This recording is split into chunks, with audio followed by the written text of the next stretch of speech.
Wrestling fans, there's a podcast you want to add to your podcast playlist. Wrestling with the Willies, hosted by Josh and his brothers, and they discuss all things wrestling, like WWE Extreme Rules, WWE SummerSlam, and more. You'll get the results and their reactions on all the matches you want to know more about, as well as in-depth analysis, opinions, and fallout from the events on Raw and SmackDown. Wrestling with the Willies talk about all the wrestlers you know and follow, their matches, moves, losses, and their achievements. Add Wrestling with the Willies to your podcast playlist right now. Available on Spotify, Apple Podcast, iHeartRadio, Amazon Podcast, Google Podcast, and your favorite podcast platform.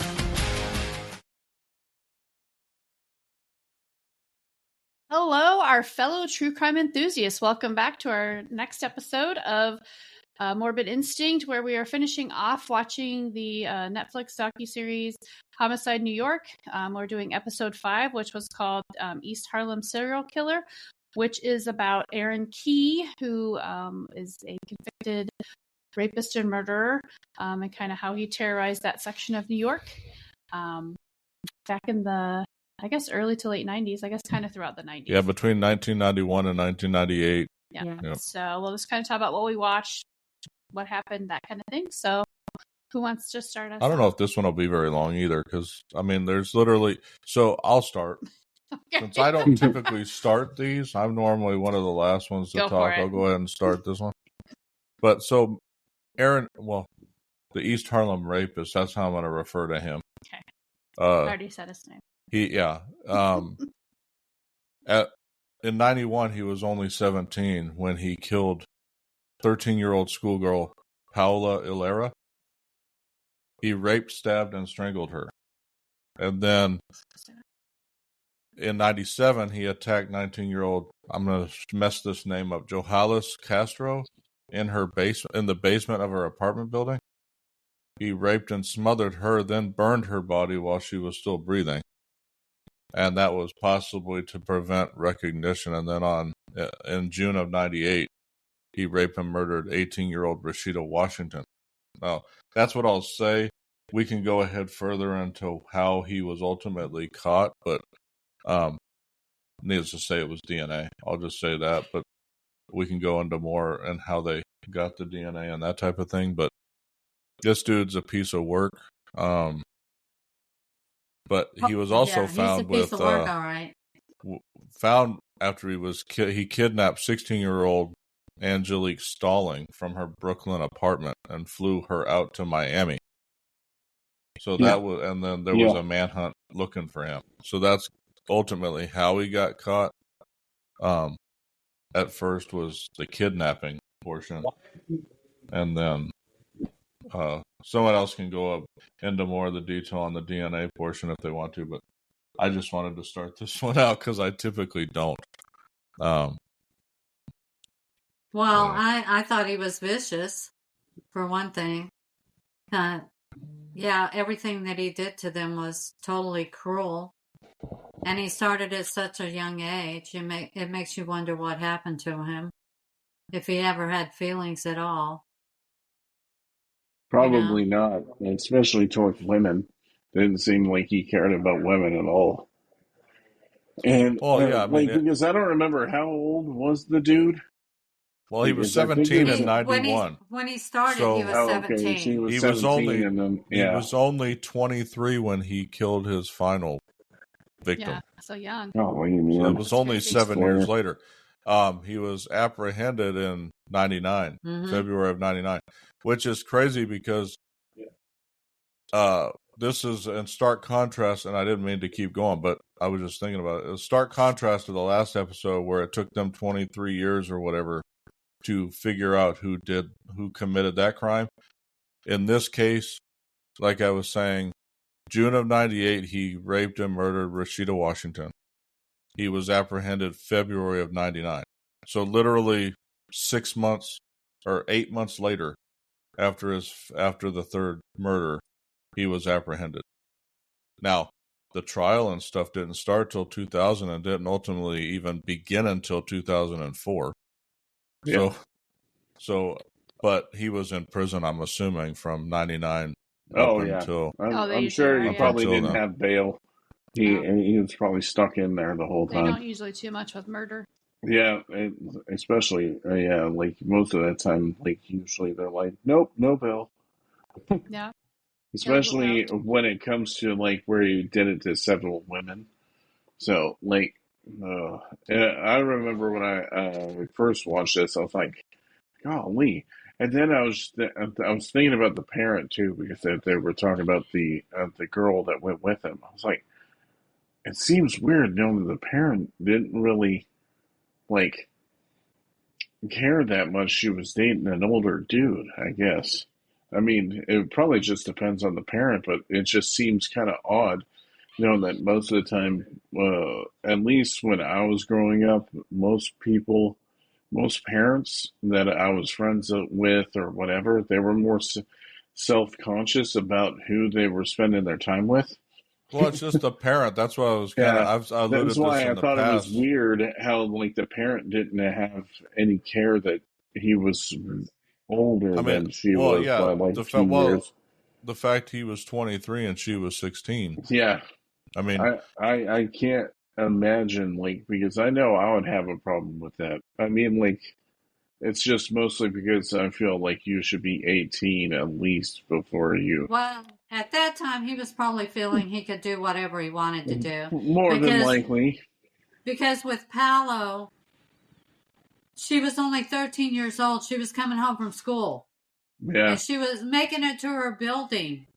And all she was doing was she wanted to be buzzed in, and she's gone. Yeah. And he killed her, and... Oh, it's just terrible. And I just noticed you're wearing a Schitt's Creek shirt. She's killed 10 blocks from her home. It's like strangled and stabbed and everything. It's like, what are you going to do to these young people? I mean, you have no... Well, that's what I was saying about no empathy. He didn't care about women at all. Psychopathic. Because he did not care. I don't know, like... It's like they have no feelings, no anything. I don't... It's like that was 8 years are they just blank inside? I don't get it. I know. I mean... From a young age. He must have left it because 8 years later he killed Rashida. I mean, he must have enjoyed what he was doing, but what he was doing was so... brutal. It was like... Yeah, I do find it interesting that he waited so long in between. Oh, yeah. Them, in between. I mean, because it's like, it was, well, besides the last two, but I mean, between the first and the second, it was 6 years. But how do you know? He might have killed somebody else and they didn't find him. Oh, I'm not disagreeing with that. That's why I speculate. Like that doesn't stop. Well, that's why I speculate that there's probably others because there was such a gap. Because there wasn't that much of a gap between the second and the third. It was like not even 8 months. No, and then he was already planning the fourth one because Angelique would have been the fourth one. Oh yeah. Oh yeah, I'm sure. For sure. So she got lucky. Mm-hmm. Yeah. And I'm not going to say it was somebody else's reasoning. I just think she got lucky. Well, she definitely was lucky because I mean, how long did they take when they found out that he took her with him? Like, how long between that? Well, it couldn't have been that long. 8 months or whatever. It wasn't the 8 saying. months between it, right? So they were probably just like it seemed like to me that he took her for a reason, like which was trying to protect himself, probably. Like because he probably knew that somebody was coming after him, or at least that's the impression that I got off of it. Was that I thought that he was like kind of thinking that the cops were coming after him, so he was like, "Oh well, I'm gonna have somebody with me. That way, I could have like a hostage or something like that." Well, it could have been that, but I think it was just he was fleeing because it's not like they had, and he was a wanted man before that. Yeah. And because he was wanted on 2 rapes too. I didn't even mention that there was rapes so in there was 95 other. and, Yeah. Oh, Yeah, so he there was was doing other other things stuff in too. between. yeah, there was 2 Okay. rapes that his DNA linked Now, was him he the to. one that did the swapping of the DNA with the guy next to Yeah, him? that's what I was gonna say. I was Yeah. hoping one of you guys would Oh, the bring that cup? up. Yeah, Yeah. where he The cup and swapped with tail? the Mhm. Oh the yeah, cellmate like or where the he guy in the cell Oh, next to him. yeah. He was sly even there. He I was mean, trying to. hello. Does that make you seem innocent when you're doing that? But luckily, the police took all the cups from the jail. So Mhm. Yep. they were bound to find him anyway, eventually.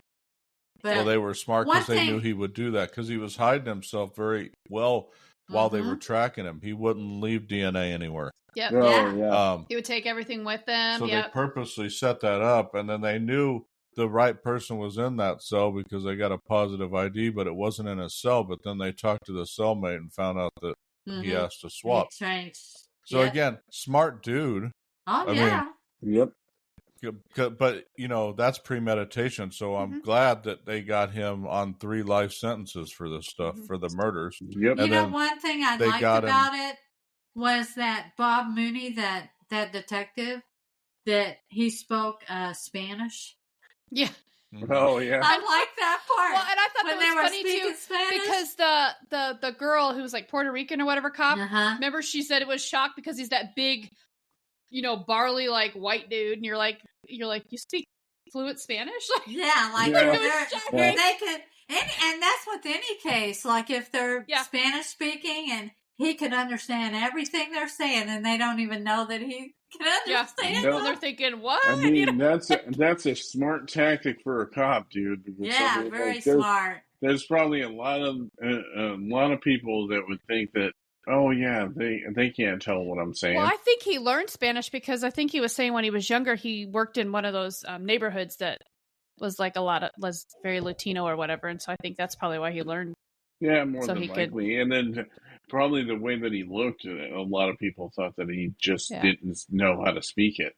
Like, Yeah. I know how to speak some Spanish, but not like, I'm not fluent at it, that's for Well, sure. he can understand what anybody was saying. Oh, yeah, Well, that's the thing, I've yeah. been told I only know Dora Spanish. So, the Spanish that Oh. Dora the Explorer would have taught you. what does sandwich mean? I can say some You know colors, what count 1 to 10, sandwich? hello, goodbye. That's about it. Soy Well- Dora. Also, I wanted to bring up, you know how they brought up in that about the media brought up about it being about color. Do you think this case had anything to do with the color of a person's skin? No. Because it they was did mostly- kind of solve it early. They solved it quickly.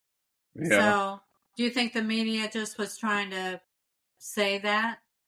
in the- Well, I mean, the They- media wants to come no up with offense, but any- they try to say that all the Yeah. time.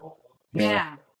That's But not I was something. wondering what your view was if you thought it was about that in this case, because to me, I didn't think it had to I do wish with they that. wouldn't say that about a lot of things. I wish they would just focus in on what actually occurred. Yeah, And actually, that's it what really I thought too. It doesn't matter what the No. color of somebody's skin is. It No. matters what they did. Yeah. Yeah. And if they actually freaking did it. I mean, so Yeah. Mhm. whether or not they're That's white, what I thought Mexican, too. I black, wanted whatever, to get you right? guys' opinion on that. The fact that they had DNA and it matched him, you don't really have I a mean, freaking. it is what it has is when you do nothing to that, with anything yeah. else. It's Yeah. literally you did that and you know you did it. Yeah, and especially Um, he made the choice to do all the stuff that he did. So, like, doesn't really Well, matter about like the and like you situation. It would have yeah, been and the like- same thing if it was a white dude or whatever. If Well, I they say would that have all been the in the same time. position. Most serial killers are white. Yeah. I mean, Yeah, statistically they I are. mean, literally, most of the. Well, actually, the I think top- most of them are the not only top white. I think they're ones- American white men, is what they are. Well, most that's the serial thing. killers. Yeah, like most of the serial killers, Gacy, Bundy, that's why Ed Eileen. Gein, literally Yeah, Eileen all of Wuornos them was are a all one-off. like white people. Yeah, That's Yeah. why Eileen Wuornos was such was a like- one-off yeah. because she was a white female. Mhm. yeah. So it was like People were That's like, why yeah, it was she like, was whoa, shocking because what? they were like, wait, what? A woman's? because most of the time it's a white Yeah. dude in most cases, and but does that make a difference? No, because statistically we're 70% of everyone anyway. So guys agree with me? Because I thought the same thing. I thought, why are they doing this again? Because they do it in every Yeah, freaking It this thing. seems like they such try to put that into a lot of things. I because wish they wanna wouldn't, get- and they do it in everything now, though. Yeah, I mean, it's like everything they is brought back antagonize to. people when they should be bringing people together. I think that's the problem with a lot of this stuff is that How about we they just focus on what they occurred and focus why it on occurred? what exactly happened. Just focus on what occurred. What evidence do we have? What does the DNA say? And that's what Especially happens. when his DNA is like on the When like your DNA is on it, in- hello. yeah, like It's on not on the weapon or whatever. Yeah. Like because my DNA ain't showing up on something. Why because did you I ain't focus gonna on be me? caught Yeah. I'm not going to Because be caught dead doing something like that. That is why'd you focus that on is me pointless. though? Because Yeah, there was evidence that you had of it being me, and I proved it. I mean, yeah. Yeah. it's like it's not like these cases where these guys are like led, and I don't like that. And I've said this to Elaine in the past too, and we haven't covered any cases on the podcast like that, but where basically almost like the West Memphis 3, Mm-hmm. where the cops Oh, yeah. basically kind of coerce them On into their saying Mm-hmm. cult Yeah. things, stuff. especially as younger kids. I think that happens And they a focused lot. in on them Oh, because yeah, of the and- time and what people and- thought about how they dressed, that they were different, blah, blah, Yeah, blah. and that's And the Paradise Lost kids, which I want to talk That's- about on yeah, the podcast at but one that's what point I'm talking about. because just But that's what I'm because of the type of music that they were listening to, they went But after that's them. what I'm. That's what I'm talking about. In that case, those kids were white, but they were goth kids, so they were looked at differently. So it's not just a race thing. I think it's more, in that case, it's a more of a mental thing, or they prey on younger people when they do that stuff. And because they do it to everybody. The cops, Yeah. No, I think their in that case, tactics. it was a small town, and they preyed on those kids because they were different at the time. But what I mean is Yeah. the tactics of Normal the kids, cops you know, are they the dressed same. Yeah. what they considered dressed weird, listened to weird music, again, what they considered to be weird music. You know that. What I mean is, one confessed too, so but what I Yeah, but but that's didn't he have because like a of mental the problem though? but too? that's Like, because a special the needs. thing- they bothered Yeah. them so much that they could Well, they confess. interrogate them so much that eventually they just want to say they want to confess. That way they could get out of the room. Like 'cause literally, I they're- was just watching a video the other day where they were interrogating a kid for killing the dad because the dad was like not there for 16 hours or something. So they interrogated him the whole time, that to the point where he confessed to killing his dad, and then his dad showed up at the like they talked to the dad saying that he was alive. Like literally, it was in the news. There was a video about it and everything, that they literally interrogated him so much that they even made him believe that he killed his own dad. And Well, I that's think the that's some type of of it's just stuff pure that. exhaustion because you hear those cases and they always Well, talk that's what about I'm they're there saying. They 20 have them hours, in there the 24 whole hours. time. Yeah. It's But like, that's what I'm saying, though. Those are the Jeez. tactics that I don't necessarily agree with that cops can do. Exactly. Because, but again, it's not something that's race driven. And that's kind of what I Yeah. was pointing at. no, they do We it to all keep kinds of pointing at people. this thing that Yeah. it's a thing on a certain race or certain races. It's not. They do it to everybody. I think they get their mind set on it's this way and that they're not going But to they use veer. but their from that training. path. What I'm saying, Mom, is that their training is to do this in every case. Mhm. So it doesn't matter Yeah. who it is. They Yeah. do Yeah. it to everybody. It's how that specific person reacts to that treatment Yeah. that it can backfire on that particular person. So they've Yep. convicted a lot of people, That not didn't just need to be convicted. Well, just they've because they were minorities, innocent. not minorities or anything. Well, they've had It's been shows where multiple they've- races, but it's because of Yeah. that they do it. But sometimes because of socioeconomic circumstances, Mhm. like certain people don't have access to better lawyers and things like that because they don't have money. But Well, one thing I liked from this episode was when they found out that he was in Miami, that Mhm. all the detectives that had been on the case wanted to fly there. yeah, I thought that Yeah. was good too. I thought, hey, why not? They worked so Wha- hard. Wasn't this the one the guy retired or something, and he still wanted to come back, or was that a different one? Yeah, I don't know. I think it was this one. Yeah, I Thought thought the that guy, because he retired before, or maybe it was the last one because it was 20 years. maybe it 20 was years that passed. one. Yeah, Maybe this I'm one thinking. was. I thought this one was all the detectives that were involved. Yeah, maybe in I'm the case. confusing because I think maybe the last one that we talked about, the Howard Pilmer one, the guy had retired but came back involved. I remember that being on one of the episodes, but it just came back to me. But anyways, And also, I'll what digress on really upset me was when he cried. He actually cried, saying he was sorry. It's like, yeah, right. He was it's sorry a he little got caught. too late. Yeah, he was sorry he got That's caught. what he cried. That's what he was crying about. His own Exactly. self, not what he actually did to somebody. Exactly. Yeah, because otherwise he would have like atoned for his actions before he would have done went in the first time. Yeah, because when he was convicted, when the verdict was read, he yelled, "Fuck all y'all." And at his sentencing, he made a statement and apologized for how he acted at his trial. So He didn't actually care. thought he wasn't going to get convicted. Oh, yeah. Well, again, those They guys, all do. they have Yeah. those narcissistic... We were talking about it before we even got on the podcast, that almost every single person we've talked about has narcissistic tendencies. They're smarter than everybody. And they think they can beat everything. They think they can brainwash you and convince you into seeing their way. Yep. Because they did get away with a lot. Like, he was charged with 3 murders and 4 rapes.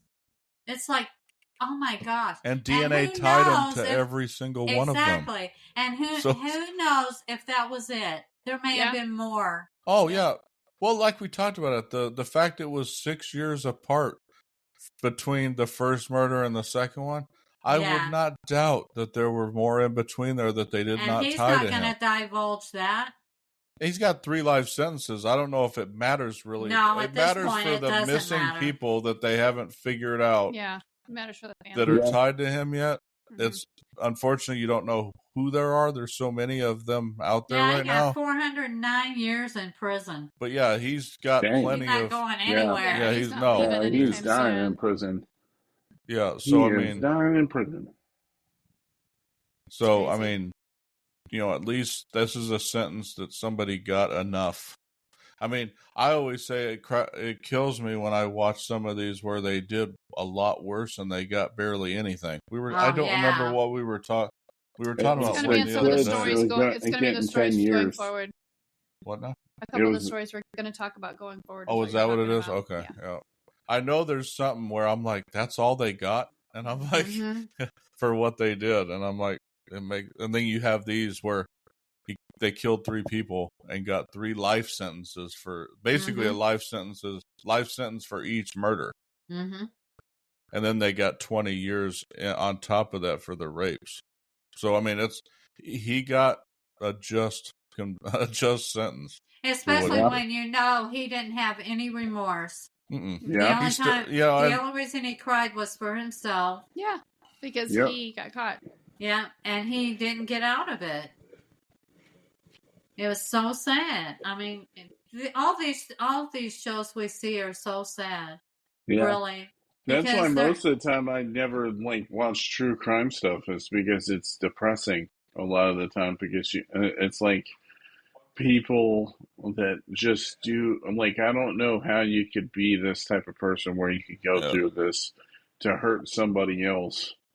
And then to do it to several people, I don't understand. And to me, it doesn't make sense. To do it over and over again. Yeah, to get the urge to do it so much, and then to think that you're fine, you're okay for any of this stuff, or to gloat it's. Excuse my brother in the background. Yeah, if you guys hear that, he is streaming on Call of Duty right now. I kind of saw it. He sniped somebody moving in a truck. He the truck went by and he shot him while they were driving. Yeah. So. Well, I will say one thing about this episode. I did love the ending of it. The way that they finished the episode with all the detectives sharing their experiences together, and stuff like that. It kind of showed their job. You know, they have a very difficult job. And to be able to do that on a daily basis and to still be okay. And, you know, it's just amazing to me how they do their jobs. Yeah. Because it's a very tough job to do, and they do it every day. Well, the things they see and can't unsee. I know. Like, I don't even know how you... Yeah, how do you deal with I that? agree. On a daily basis, it's like, I mean, like, wow. I can't even, because like it was just today, there was somebody I graduated high school with, and his daughter just got her driver's license, and he's a firefighter. And so he's just nervous because of all the bad stuff he's seen just as a firefighter. I can't even imagine, like, cops that are doing homicide stuff. I mean, whew. Yeah, I know. Yeah. Bad. So. But I thought it was a great way to end the episode, was with them having their own discussions with each other and sharing their stories and stuff like that. Well, I'm sure it's like, they have to be almost like family when you're like detectives like that, though, because if you're working on a case, I mean, sometimes you're working round the clock with these people. I mean, I know they already say that, you know, people that work 40 hours a week, you're already with your work family more than you are with your regular family. But I can't imagine when you're like, just, you know, on and on, you know, because some of these cases they'll talk about, you know, that they basically go home, take a shower, get dressed, and go right back to work. And then, you know, and then they're together all the day. And then, so. Their work family. I can see that. Yeah. All right. Has anybody else got anything else on this one, or can we wrap that up? And yeah, just that I'm happy you got 409 years. Yeah. I figure a man like that doesn't need to be on the streets. No, he doesn't need to be on the streets hurting other people for sure. No, thank you. Yeah. All right. Well, I guess we'll good. All right. Well, I guess that wraps up our Homicide New York. So what is the next one? So next we're going to go back. A while ago, we had started with the Netflix The Catching Killers, and we went through season 1 of that, and now we're going to go back and do season 2. So our next podcast, we're going to do the first episode of season 2, which is called Bind, Torture, Kill, BTK. So, and that might be one that people are probably pretty familiar with. I'm sure, I know that one was as far as US goes, nationwide. I'm assuming probably international. That's probably a known name. So we're going to talk about him and his crimes, and then basically, you know, the Catching Killer series really talks about how they actually caught him. So, which, like me and Colette were saying, is our favorite part of true crime is how did you find out who did it and how did you catch him? So that's what we'll be talking about next time. So I hope you will join us for that. Yeah. So if you guys are enjoying the content, you guys haven't subscribed to our podcast yet, we would love to have you. You can subscribe on any of the Spotify's, the Apple Podcasts, iHeartRadio. We're on all of them. And also, for anybody watching this video here on YouTube, if you guys haven't liked and subscribed to our channel yet, we would love to have you there as well. We not only do the podcast here, but I do videos building these little models behind me, if you can see them. But I also stream on Twitch and YouTube, TikTok, all that good stuff. And then we got multiple other types of videos coming out. Our music video reactions, which are quite popular right now, and the like. But if you want to look at all of our content in one consolidated place, you can hit our website, theheartofgeek.com, and you'll find all of our content there. So, I'll let you close the episode. So from Jeremy, Elaine, Colette, and Josh from The Heart of Geek, thanks for joining us, and we will see you next time. Bye. See ya.